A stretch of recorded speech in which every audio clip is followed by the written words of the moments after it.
Sa mga kababayan ko po na nandito sa Japan na naghahanap po ng trabaho, meron po kami nakaschedule bukas na cosmetic shop sales job.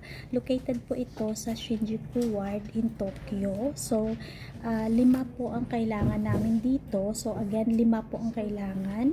Ang time schedule po nito is from 10 o'clock to 10 to 10. So, most probably po may shifting schedule ito. Ang salary naman po nito is nasa 24 kalapad pataas po. So, sa mga gusto po mag-apply, conversational Japanese po ang kailangan dito. At meron din pong isa, ito naman po is preparing school meal lunch po ito. So, school po ito, kitchen job.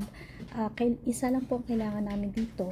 Ang oras po ng work is from 7 o'clock po hanggang 4 o'clock. So, ang salary naman po is hanggang 33 kalapad. Wala pong bonus na nakalagay dito, pero during the interview po, pwede po kayo makipag-negotiate sa directly to the company employer po. So, sa mga gusto po mag-apply dito, basic Japanese lang po kailangan dito. Thank you.